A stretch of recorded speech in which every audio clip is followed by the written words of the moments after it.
It's time for Voice of Indie. Your hosts today are Beem Weeks, author, producer, and marketing monster for independent multimedia publisher Fresh Ink Group, and Stephen Gies, author, producer, composer, and publisher for Fresh Ink Group.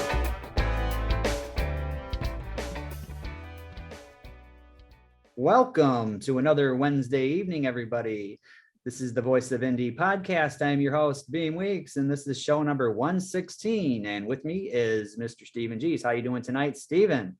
I'm doing great. It's been a beautiful day out there. I think, since this is a pre-recorded show, I'm not sure what day it is, but it's looking forward to our guest this week and having a great show. Yeah, since this is a pre-recorded show, listeners, no calls, no tweets, although we will monitor Twitter. So you can do your tweets if you want, and we may answer back. We just won't answer them on the air because this is pre-recorded. We're not going to run you're not going to run the roll-in. Here. We're going to talk about audiobooks. We got a bunch of audiobooks in play. Beam's been working on editing these. You got one that's being narrated by Vivian Ahn. What is that one, Beam? That is Jenny Wong's Girl Wears Those Shoes, and that one is just about done. She's finishing up the final chapter, and once that's here, I do my magic to it, and it's good to go to Amazon and all the outlets, and keep an ear out for that.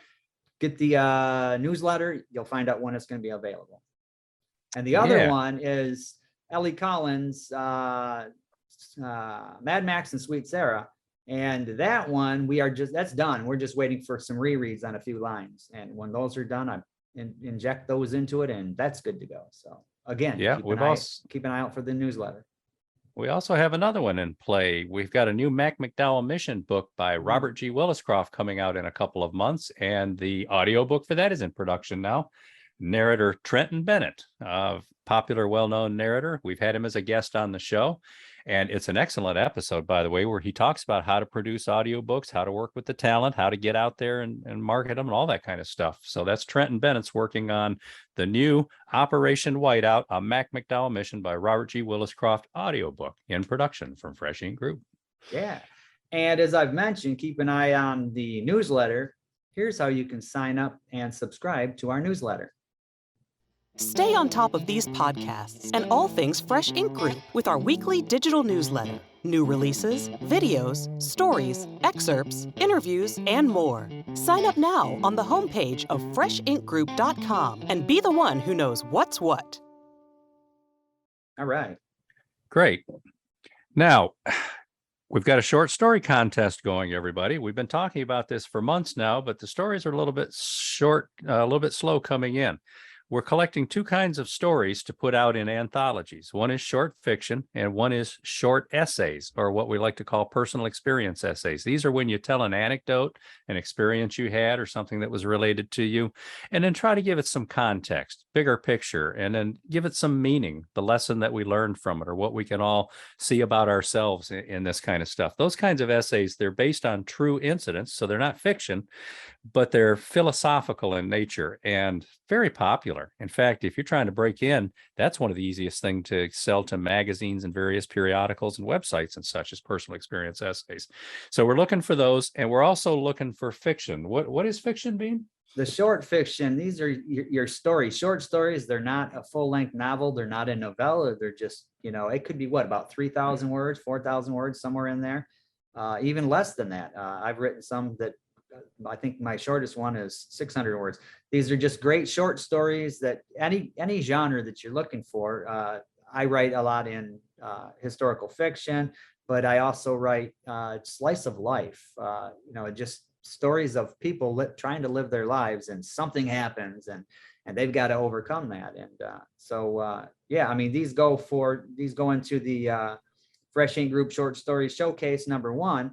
If you've got a copy of that, there's some great examples of short stories in there. Yeah. So.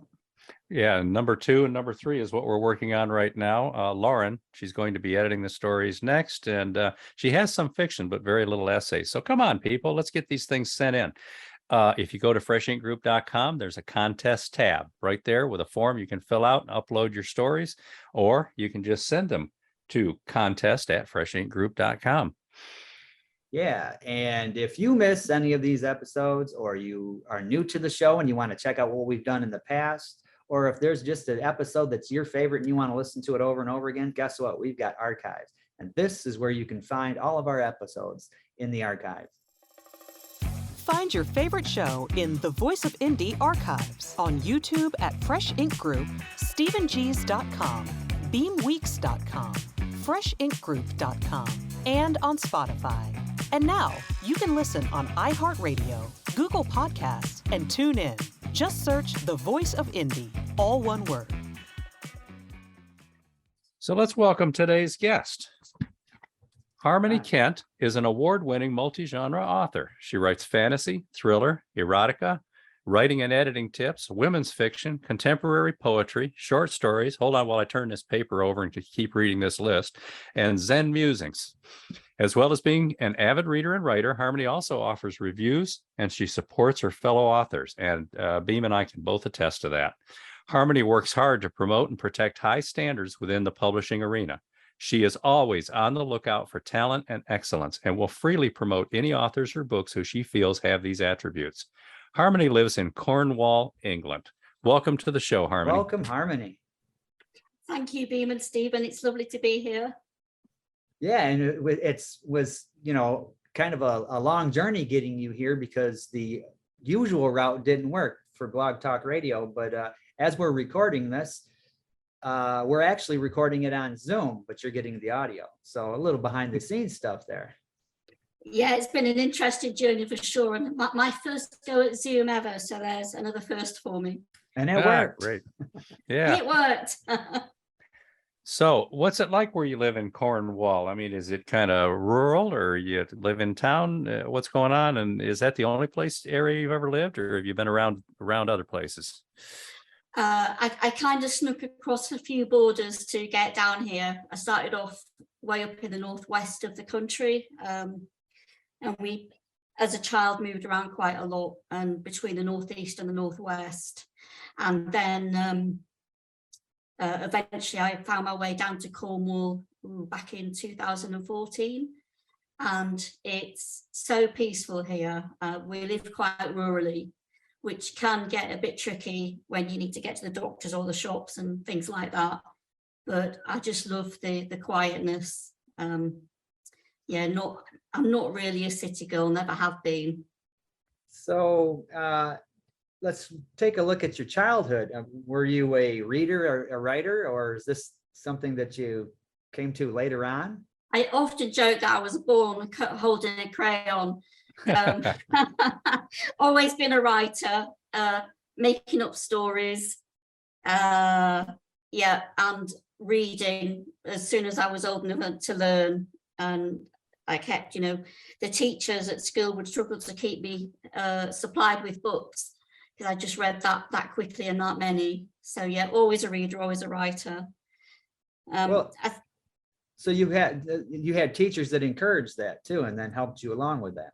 I did, and one, she's the only teacher whose name I can actually remember from school, which says a lot, is Mrs. Rustling, was my high school English teacher, and she snuck me a copy of Stephen King's It, which really got me into the horror kind of genre, and I've never looked back from there. So yeah, she really helped spark my imagination even more. Yeah, my favorite teachers were the ones that really encouraged the reading big time. I can still remember those too. Those are my favorites. Teachers make such an incredible difference. I think back all the way to my youngest years in school, and which teachers encouraged and which teachers discouraged, and it's such a difference. So this interest in reading and writing, did you carry that on into your education? Did you study anything about literature or writing? Pursued English literature. Unfortunately, it wasn't something that was encouraged at home, and I ended up lacking the confidence. So I kind of put it away until I spent 13 years in a Zen Buddhist monastery. And by the time I came out of that kind of rock grinding machine, I'd discovered confidence in myself and came out writing. Wow. Zen That's, Buddhist monastery.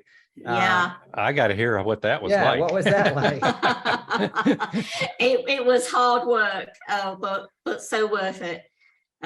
We rose every morning at 5 a.m. and we did 2 or 3 hours of meditation and then the morning ceremony.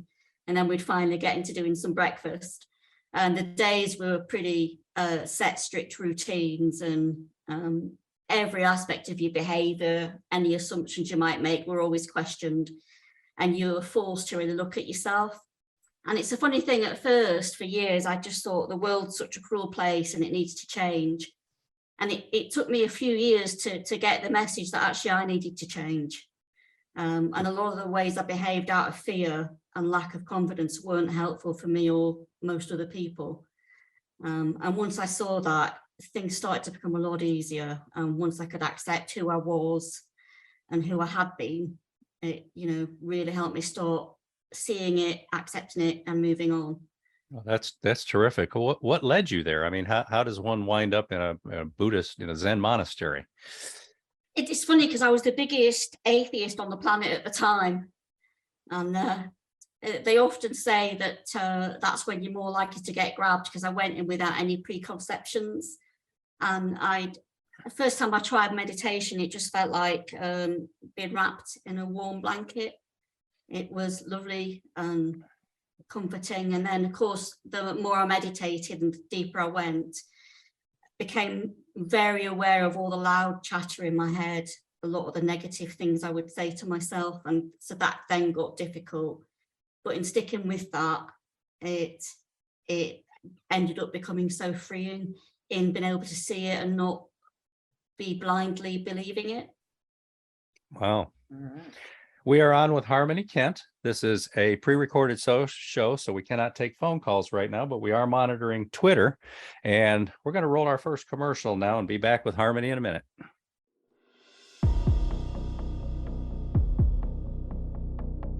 Psychologist Annabelle O'Brien flees from her psychotic ex-husband in New York City, only to find he is stalking her across the country with deadly intentions. She takes a job in the resort town of Lake Nage. When a series of attacks place her in even greater danger, Annabelle turns to hostile burnout of a detective, Mark Driscoll, who is assigned to protect her. Then, 2 women who resemble her are murdered, and the town is gripped with fear. Mark and Annabelle must work together to catch the killer before he catches them.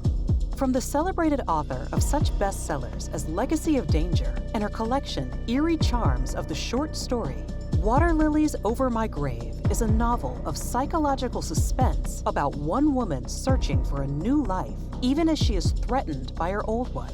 Proudly published by Fresh Ink Group, Water Lilies Over My Grave is available in all print and digital formats worldwide.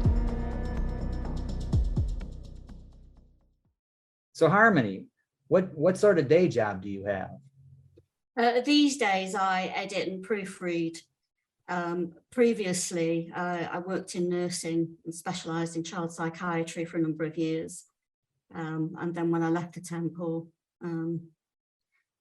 it got into writing pretty much full time back then. And then over the years of slowly gotten into the editing and proofreading side of things too.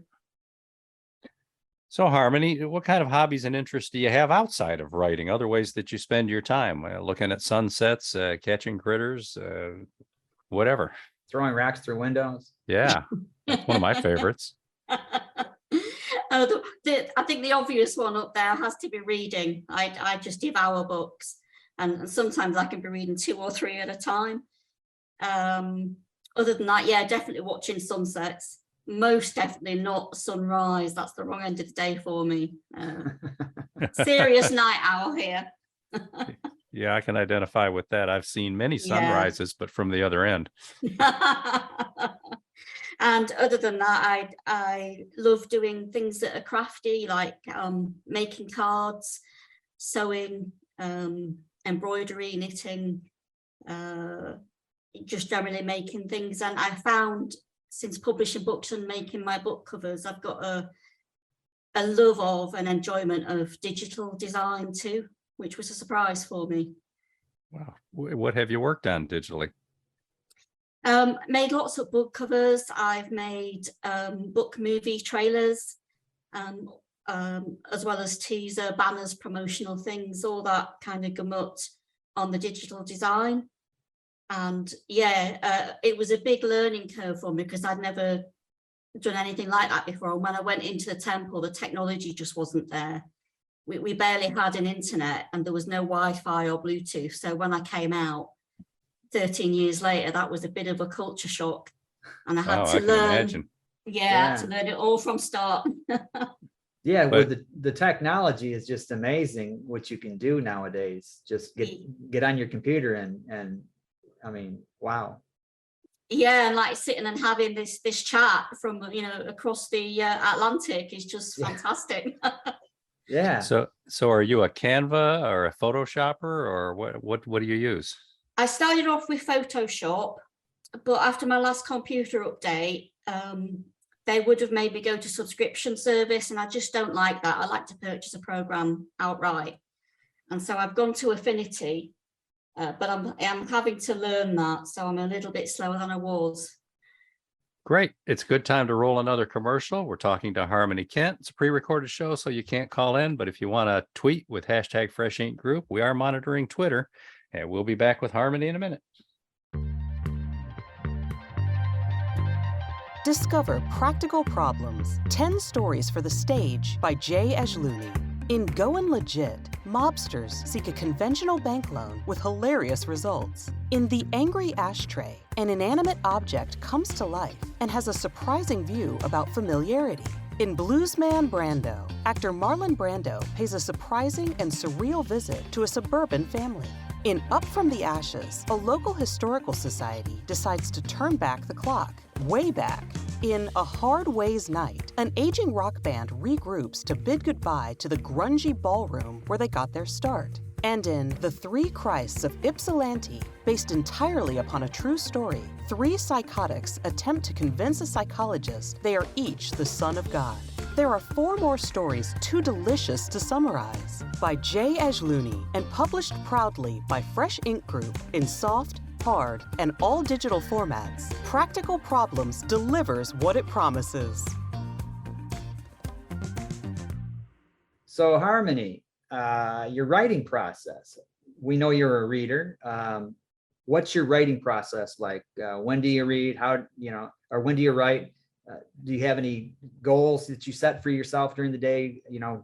Word counts. Do you have to have complete quiet, or do you go in the back room and crank up music? Outliner, pantser. Are you an outliner? Yeah, pantser. A very big pantser. I have tried outlines. I've outlined a trilogy, and I get so far through and end up having to completely rewrite where I've gone. So I'm better off just pantsing.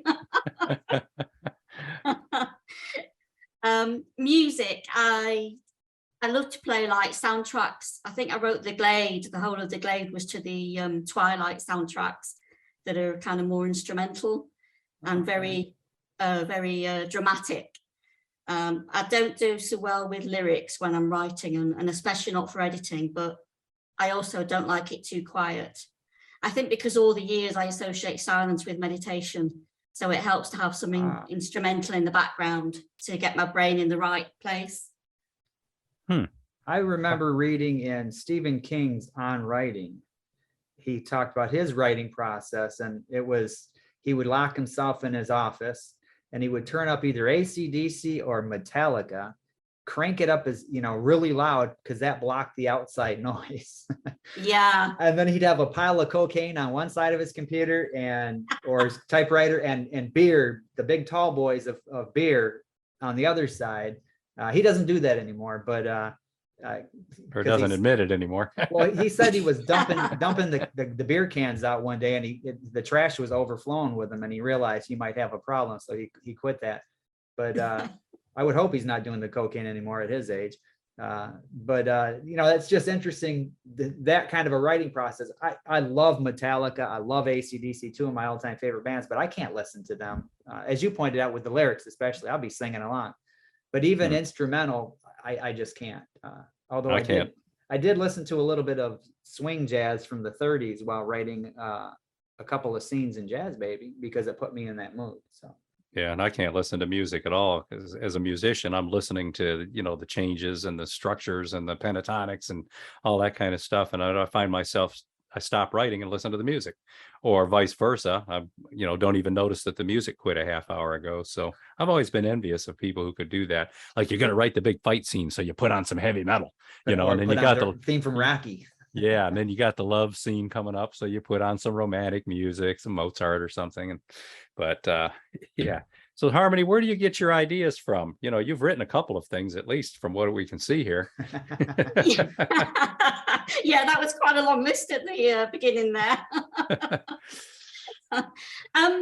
The ideas seem to find me. I know the first two books, The Battle for Brisingamen and The Glade, they were just there ready to spill out, as though they'd been like building up behind this dam all those years, and then suddenly it's like, hey, wait, hey, we're free. And then after that, some of them I've had to think about a little bit. The interesting one was Finding Katie, a very character-driven book, very much more so than other books that I've written. And that character just would not let me go till her story was found. She would drag me out of bed at 3 o'clock in the morning. I'd have to get up and start banging away at the keyboard, and then crawl back to bed probably 2 or 3 hours later. So she was an interesting one. Well, say the name of that one again. Finding Katie. Finding Katie. I have that on my. Yeah, I have it too. On my Kindle. Yeah. Oh, brilliant. I will Thank have you. to bump that up. So once you get an idea, obviously you jump right into it and start pantsing. But do you work with others at all? Do you use beta readers? Do you send your stuff to editors? Or is this just a solo effort?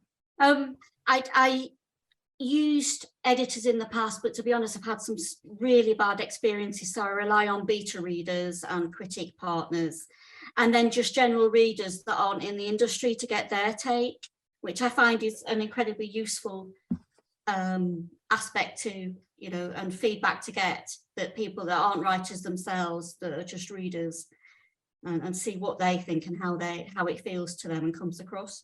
How do you publish? Do you self-publish? Do you work with a publisher? I self-publish right from the beginning, having looked into the two options.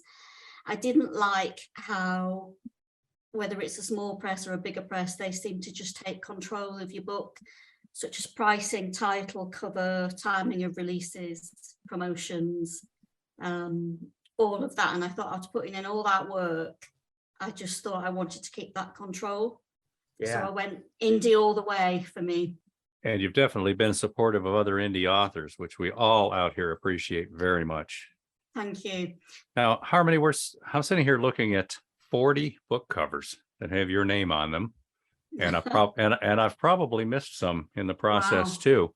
And some of these I've read over the years, and many of them, unfortunately I have not. I wish I could read everything that I always want to read. Are there any particular ones that stand out to you as your favorites or the most popular or whatever that we could talk about in a little more detail now? I loved the one for The Glade. It was only the second one I'd ever done. And the original cover on Brisingamen was terrible, to put it bluntly, and I had a steep learning curve between the two.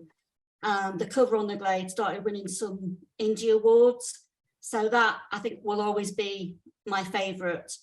And then the most recent book is a book of poetry with an abstract cover on Life and Soul, and I just love the way that came together.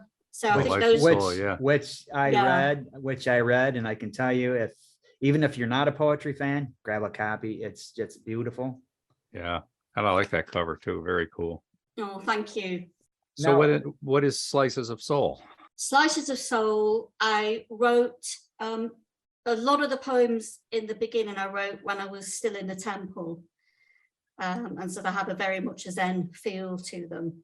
And then when I left the temple, I kind of chronicled a lot of that journey, from coming out with a shaved head and my hair getting a little bit longer and then longer again, until I had the long hair and was a normal, or as normal as I can be, member of society.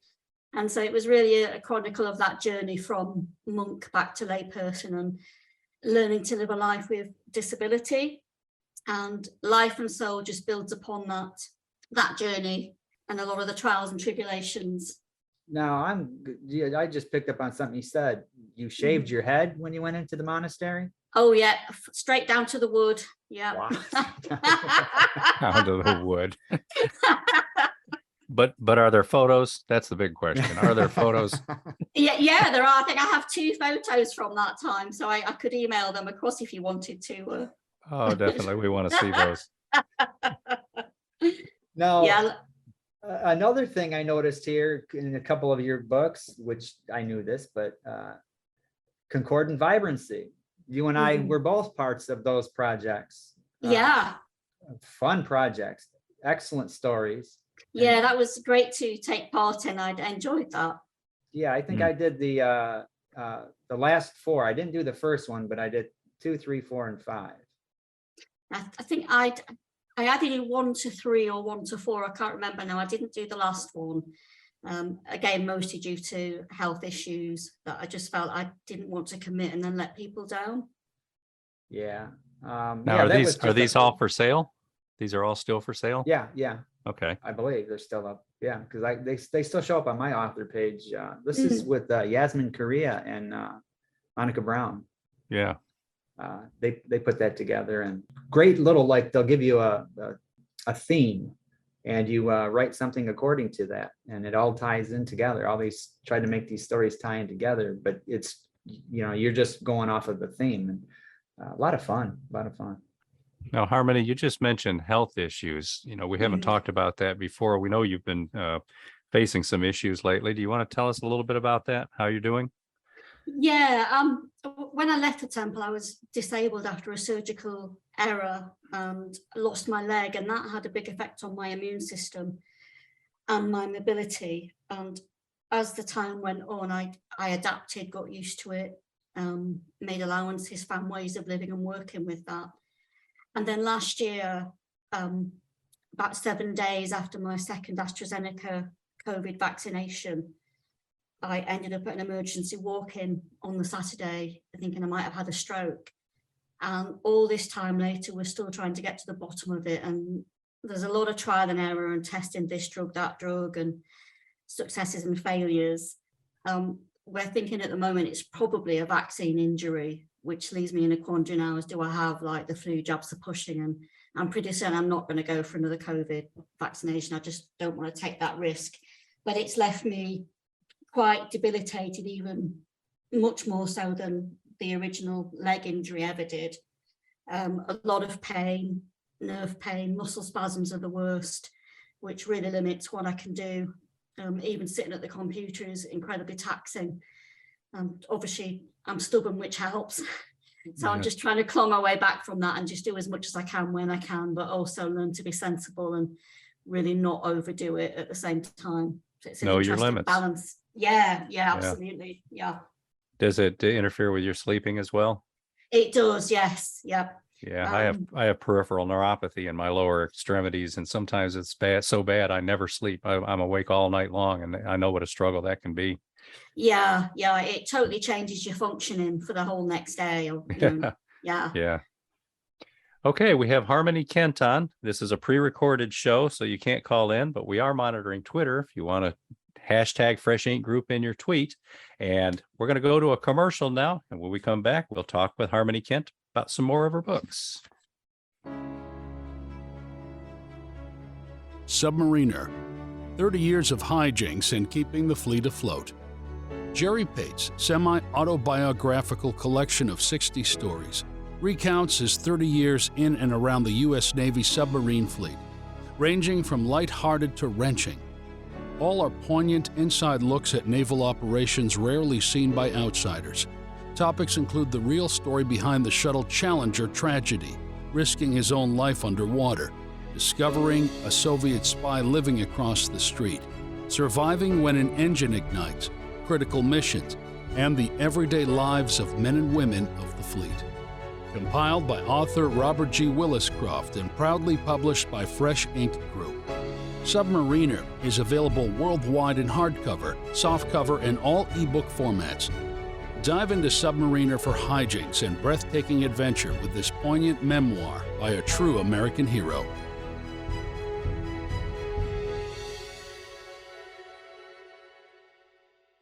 We are talking to Harmony Kent. It's a pre-recorded show, so please don't call in, but we're monitoring Twitter. If you want to send us a tweet, hashtag Fresh Ink Group. Harmony Kent is one of our favorite indie writers. We've known her for many years, and we're looking at 40 book covers here, and some of these I've read, some of these Beem has read, and many of them we're still looking forward to reading someday. One of my favorites, Harmony, is Elemental Earth. I think that was the first thing I read by you. Tell us a little bit about that. What went into that? Yeah, that was young adult fantasy fiction. I had a lot of fun with that one. Some of the antics that the teenager got up to, and she got involved with these basic elementals like gnomes and fairies and all sorts of different things. And it was basically the elements like wind, earth, water, fire, air. A lot of fun. Unfortunately, I never did get to finish the trilogy, so I did end up pulling that book at some point because I thought it wasn't fair to readers that until I know I can finish it, it's probably wasn't the best thing to keep the first book out there. Do you think you'll finish it someday?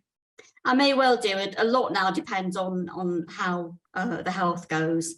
But yeah, it's something I do keep looking at and going back to, but it's going to take a lot of effort to get into the books 2 and 3. No, I saw it on Amazon. That's how I pasted it into this sheet here that I'm looking at. Right, because it's not published unless somebody's got a paperback out there. Yeah, that's what it'll be, is they'll have used copies or something. Yeah, probably. Yeah, books live forever on Amazon now, long after they're out of print. Yeah, they do. So what have you read by Harmony, Beem? Well, I did Slices of Soul as well as Life and Soul. And like I said, I've got Finding Katie, and I believe I have The Vanished Boy on my Kindle as well.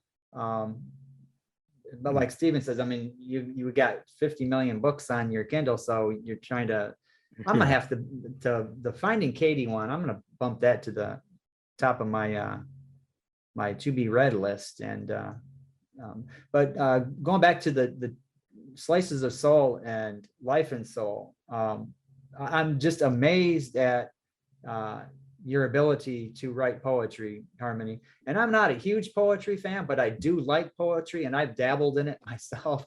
I'm just not that good at it. But you find some of these, like you yourself, you find someone who knows how to put these words together and just paint these pictures. And some of these are short little poems, but they paint this vivid image, and they're just beautiful. Now, you said you've been writing poetry since you were in the monastery? Yeah, that's pretty much when I started delving or dabbling in poetry, and it's just grown from there. And now it's becoming fast one of my favorite mediums. Okay, yeah, because like I said, I've read a lot of poetry. You do more with a handful of words than some people do with a whole chapter. Oh, thank you. That's good to know. Now, one of the covers that really stands out to me that I really like is Backstage. Did you do that cover? I did, yeah. I had a lot of fun with that one. Oh, so tell us about the book, and then maybe what led you to that cover design. The book was inspired by my outrage, basically, at what had been happening in the movie industry with the whole Me Too and the sexual assaults, all that nastiness behind the scenes. So that's where the backstage comes in. It's what goes on backstage. And we had this really nasty guy who abused his power with an up-and-coming actress, and looking at how she got herself out of that situation. So this is a novel. It is a novel. It's because it's quite graphic. I'd originally marketed it as erotic fiction, but I think it also has a strong element of a thriller and suspense in there too. Well, the image I'm looking at is the back view of a woman sitting on something with her legs spread, facing away from us. What triggered your thoughts on that? This book started in a way that was very unusual for me. It started with a scene which I ended up writing into the book, where she was on a stage on her own, and the lights were down. And at the time, she didn't know she was being recorded, but it was a very vivid scene. And so for me, that scene came first, and then the cover came, and then the book blurb, and then the story, which isn't the way I usually do it, but all of that came before the main story, after the initial idea. Wow. And boy, just the notion of when you get ready to start putting everything together, you already have a blurb. That just thrills me, because that's the part I hate. Sometimes I wait until I'm actually designing the back cover, and it's like, oh, I got to put something on here now. Yeah. So what's Fallout about? That's a cool cover too. Yeah, I love that one. Fallout is set in the future around the year 3040 in settled space. We've got, actually I'm laughing now because we had a crazy despotic president, and I can kind of think of someone in modern times right now who would fit that bill. And he basically releases a nanovirus on the population, and there's so much scheming and backstabbing and lying and manipulation. It's kind of got everything in it, and it's about two main characters, but one in particular who falls victim right at the beginning and has quite a strong character arc throughout the story, and ends up in a much stronger position than she started out in. But yeah, one of the reviews for that I absolutely loved, and that came from Stacey Troilo, saying, if you like dangerous and a little bit demented, this is a novel for you. That tickled me pink. Yeah. Perfect. Yeah, so that's Fallout. All right, we're on with Harmony Kent. We're going to play a commercial now, another Fresh Ink Group indie published book. And when we come back, we're going to talk to Harmony about some of the things she's put out to help other indie writers with their writing. North Korea will be the biggest challenge to your presidency, warned the outgoing commander-in-chief. But to imprisoned journalist John Jason, surviving each day in the prison camp proves the greatest challenge of his life. Protecting beautiful young prisoner Jisoo has also grown increasingly difficult for this slight man, otherwise powerless, but for his prowess at deceiving their captors. Navy SEAL Andrew Gunner Jackson is tasked by the president himself with gathering intel from the Hermit Kingdom. It's a dangerous gamble where capture means summary execution, if he's lucky, or death the slow way in a North Korean prison re-education camp.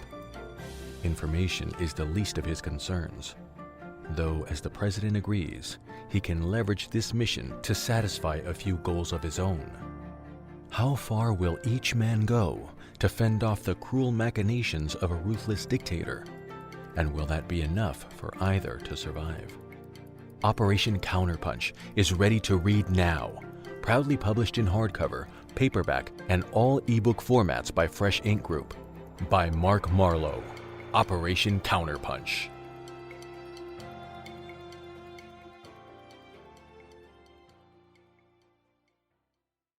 So Harmony, we see that you have a lot of some books here that are for like polishing your prose, helping other writers. How did you get involved with this, and what's the feedback been like?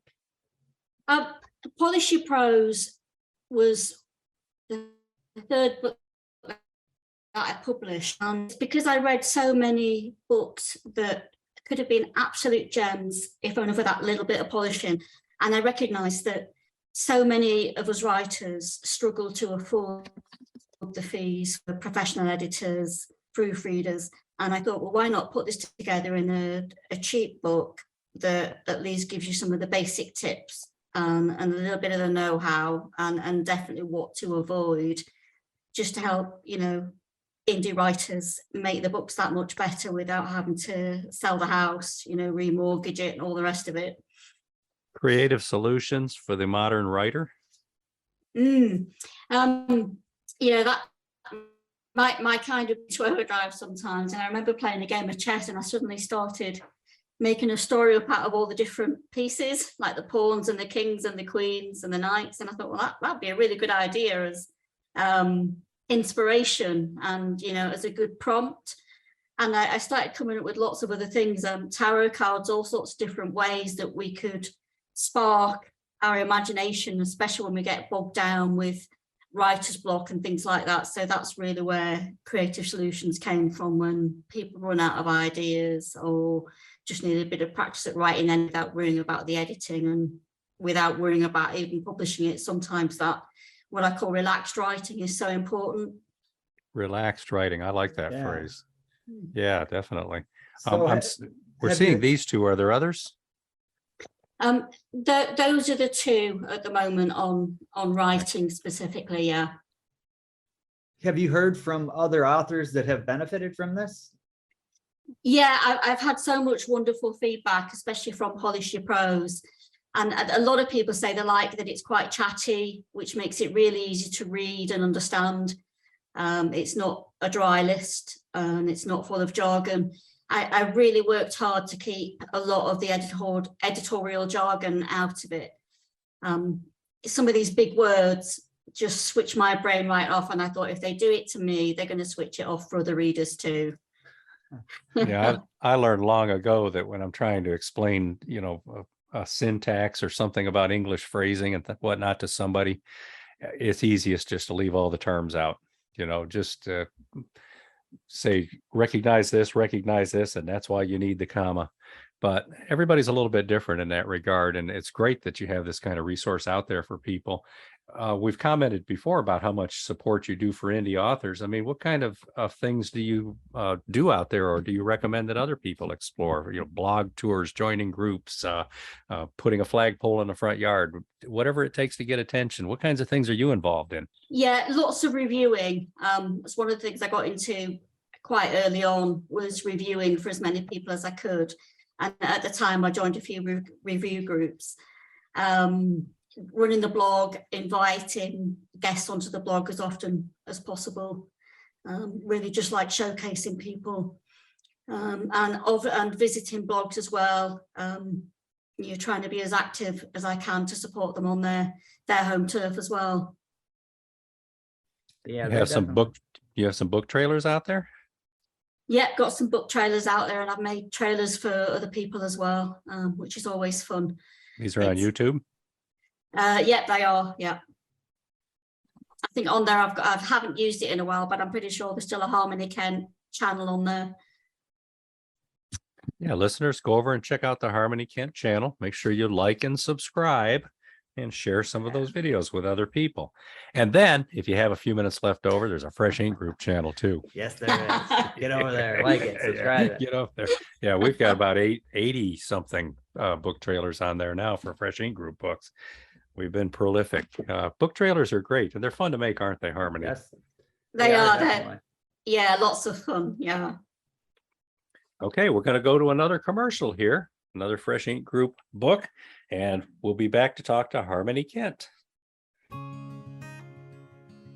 Four very different people find their very different lives intertwined as they put down roots in the city by the bay. Catherine is the withering transplant who learns to compromise her very soul for a budding career. Amanda reaches for the light with one man, while another shadows her with darkness. Matthew grows the reputation of immaculate university, but his secrets poison the very well sustaining too many people's words. Brad thrives on success in business and casual sex until love dares try to root in his heart. The vernal promise of springtime blazes in glorious color, even as hope and faith die. In the inevitable autumns, all must strive to survive. Greed, exploitation, hatred, and somehow love shape the everyday, but might possibly in hope somehow endure amid new beginnings. Proudly published by Fresh Ink Group worldwide in softcover and all ebook editions. Check out The Autumn Tree by Aisha Esson.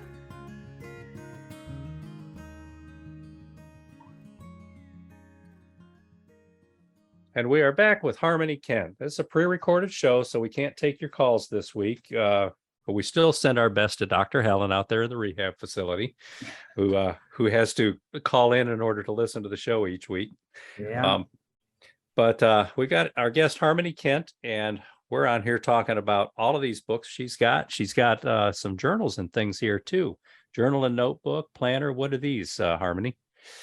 We've got planners for diarying. We've got little books of birthdays and for special events and anniversaries.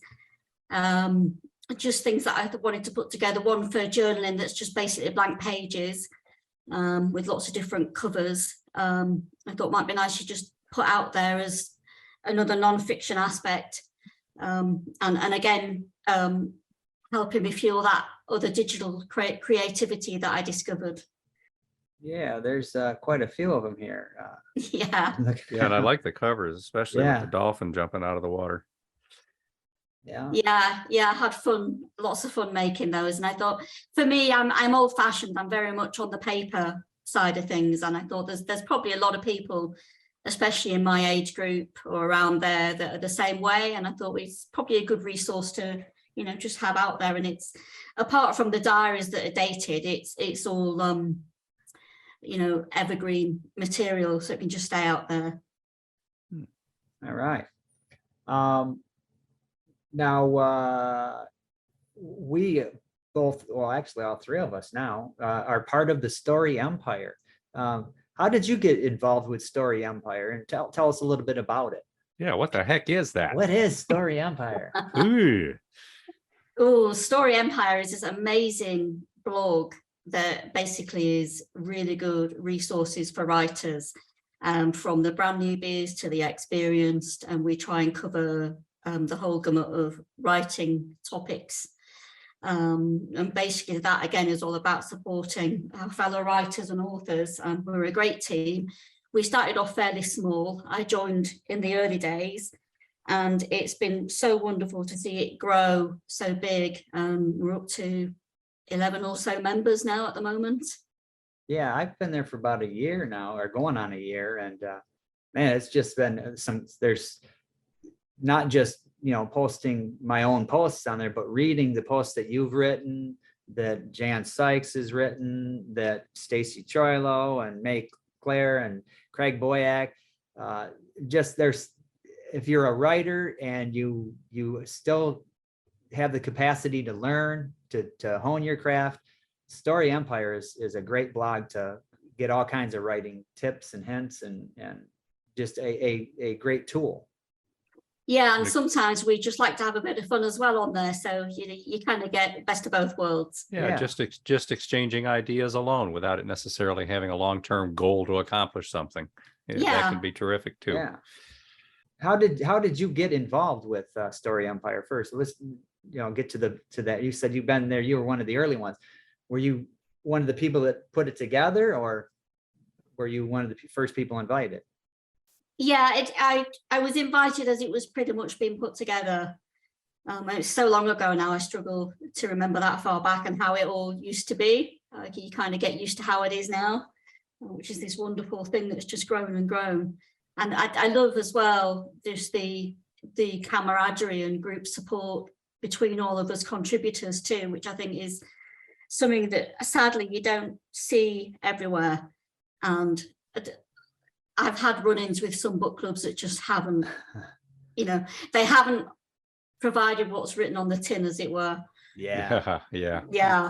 Yeah, we can tell stories. We can tell stories. Everybody's got their stories. Oh yeah.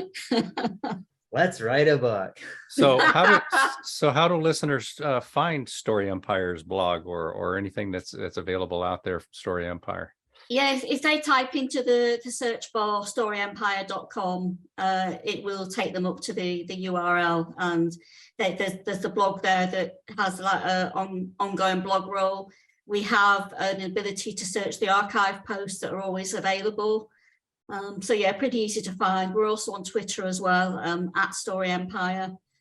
So we're around, pretty much everywhere.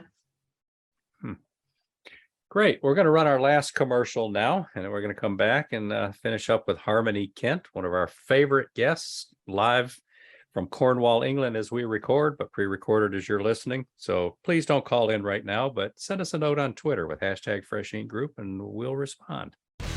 Phil Lippert was thrown into the bowels of the Michigan Department of Corrections as a 17-year-old adolescent.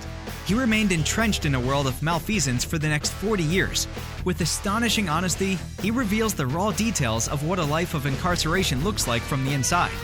His observations of human behavior and his stellar ability to tell a story reveal the courage and resilience of a man who has survived horrifying and savage injustice. Sometimes tragic, but often humorous and redemptive, Crimes and the People Who Commit Them offers a poignant collection of stories and miscreants and corrupt institutions, tales of men who have made poor choices and suffered grave consequences.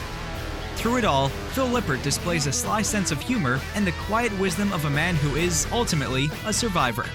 Lippert's journey has been one of an unrequited longing for freedom. Crimes and the People Who Commit Them is proudly published in jacketed hardcover, softcover, and all ebook formats, available worldwide. So Harmony, what kind of advice do you have for up-and-coming authors and even veteran authors who may still have that capacity to get better? Don't let anyone tell you you're not good enough. And while it's good to take notice of reviews that are helpful, be careful you don't take all of them to heart, because they're not all constructive.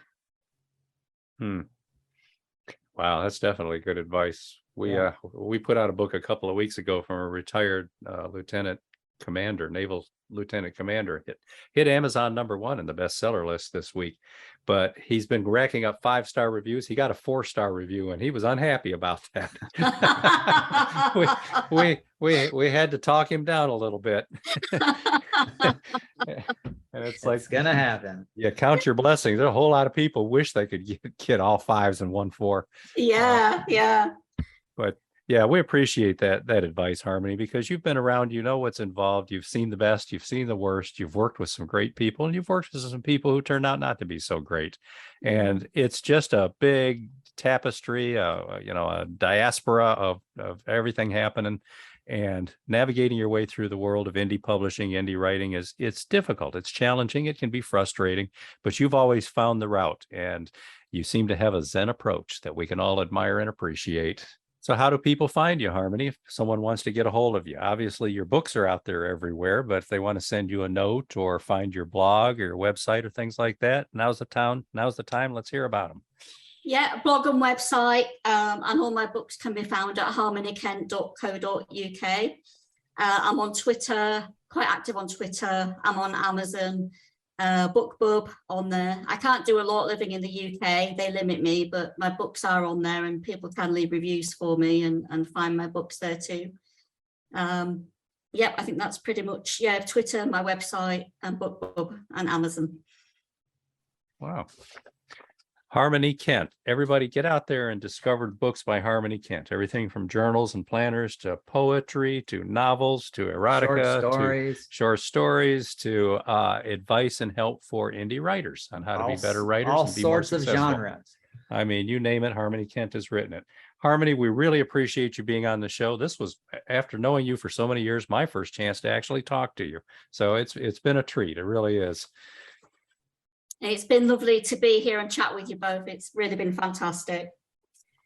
Great. And then next week, we're going back live again. We have somebody who's in Story Empire. Jan Sykes is going to be joining us. Yeah.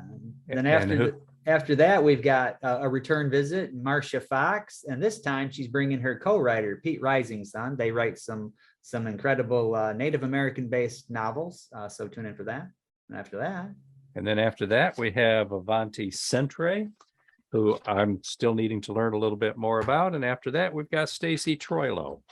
So another Story Empire author. We got a little bit of a Story Empire theme this month. And after Stacy Troilo, we've got Linda Mims. Ooh, that's right. So we're booked through November. So we got a lot of interesting guests coming up. I've known Linda for many years too, and have never talked to her. I'm looking forward to that one as well. So again, this is Harmony Kent. Everybody get out there, find her books, and find ways to support Harmony and other indie authors as well. Thanks for being on the show, Harmony. Thank you. Thank you. All right. See everybody next week. Next week, everybody. Live every Wednesday, your Voice of Indie hosts Beem Weeks and Stephen G's welcome authors, musicians, publishing industry pros, artists, and assorted creative guests for an exciting interactive hour. Call in during the show or post questions and comments on Twitter for responses in real time. Meet your favorite indie creators, learn inside tips, network, and promote your work. At Voice of Indie, you can spend time with guests such as Country Music Hall of Fame drummer Mark Herndon, sci-fi master Robert G. Willscroft, med expert Dr. Helen Burrell, the Tippins of Rockers Wide Track, sports writer and photographer Stephen Hargis, broadcaster and author David Carroll, and international author Sally Cronin. The link for each week's show is pinned on Twitter atop @VoiceOfIndie, and you can receive the link every Wednesday morning in your inbox by subscribing to our newsletter at freshinkgroup.com. Check out Voice of Indie every Wednesday on Blog Talk Radio and catch hundreds of episodes archived everywhere from our websites to our YouTube channel and Spotify.